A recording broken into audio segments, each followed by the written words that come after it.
আমি র্যাবের সাহায্যে আমার সন্তানকে পেয়েছি।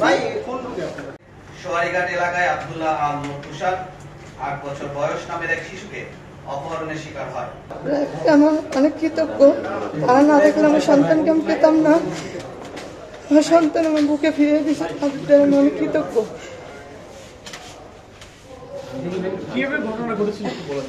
মানে ও আমাকে বোন ডাকছে, বোন ডাকে আমাকে ট্যাপে ফেলাইয়া আমার সন্তানকে আমার কাছে নিয়ে চলে গেছে। সে বলছে আমার ছেলে আসতেছে আসতেছে আসতেছে সন্ধ্যা 7টা পর্যন্ত। যখন 7:30 পরে তখন ফোন দিয়ে ফোন ধরে না। পরে আমি মোহাম্মদপুর হাঁটতে হাঁটতে হাঁটতে হাঁটতে গেছি, যাওয়ার পরে যখন রাত 12টা বাজে ওকে ফোন দিলাম, ফোন রিসিভ করে আমি বলতেছি ভাইয়া আপনি আমার ছেলে নিয়ে কোথায়? আমি এক জায়গায় আসছি। এ বলার পরে আমি বলছি ভাই আপনি আমাকে ঠিকানা দেন, আমার ছেলে আমি নিয়ে আসি। ও বলে ফোনটা কেটে দিল। দিয়ে আমি যখন হাঁটতে হাঁটতে আসতেছি 12টা বাজে ও আমার ফোন দিল, দিয়ে বলে আমি যা বলি তা শুনেন, আপনি কোনো প্রশাসনের কাছে যাবেন না, কোনো মিডিয়ার কাছে যাবেন না, ওর কোনো ছবি হেডলাইনে ছাড়বেন না, তাহলে আমি বাচ্চা আমি মেরে ফেলবো। তা বলার পরে ভাই আমি 2 লাখ টাকা গতকালকে ভিতর 2 লাখ টাকা যেভাবে পারেন আমাকে গুছিয়ে দিবেন। পরে আমি সকালবেলা ওখানে আমার ভাইদের নিয়ে চলে গেলাম। প্রথম গেছি সেনাবাহিনীর কাছে, তারা বললো আপনি পুলিশের কাছে যান, এটা যে একটা জিটি করেন, জিটি করার পরে এটার কপি নিয়ে আমাদের কাছে আসবেন। আমি পুলিশের কাছে গেলাম, পুলিশ প্রথম আমাকে ফিরিয়ে দিল, বললো আপনি জিটি করলে কি আপনার ছেলে ফিরে আসবে? পরে আমি বললাম স্যার এটা কেমন কথা বললেন? পরে আমার ভাই আর আমি ফিরে চলে গেলাম। পরে রাস্তা অর্ধেক রাস্তা যাওয়ার পরে আমাকে সেনাবাহিনী ফোন দিল, বললো আপু আপনি কোথায়? আমি বললাম স্যার আমি তো পুলিশের কাছে পাঠাইছেন, তারা তো আমার নিচ্ছে না। পরে বললো আপনি আবার ঘুরে যান, ওরা আমি ফোন দিচ্ছি, ওরা আপনাকে যেতে বলছে। পরে আমি গেলাম, পরে জিটি করলাম, জিটি করার পর পরের দিন আবার থানায় গেলাম। পরে ওর নাম্বার নিল, সব কিছু নিল, টিচার নিয়ে তারা আবার কেস করলো।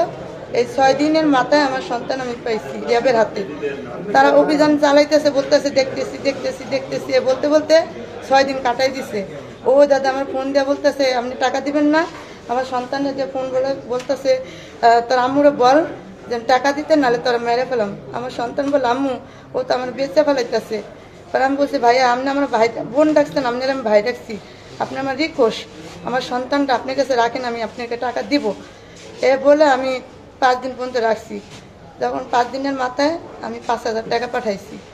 আগের দিন পাঠিয়েছি 2,000, পরের দিন দুপুরবেলা পাঠিয়েছি 3,000, তারপরে দিন আবার 1,000 দিয়েছি, মোট 6,000 টাকা দিচ্ছি।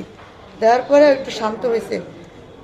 যেদিনকে র্যাব অভিযানে নামছে আর পুলিশ, তখন ও আমার ফোন দিয়ে বলতে আসছে আপনি প্রশাসন পাঠাইছেন? আমি কি না ভাই আমি কোনো লোক পাঠাইনি।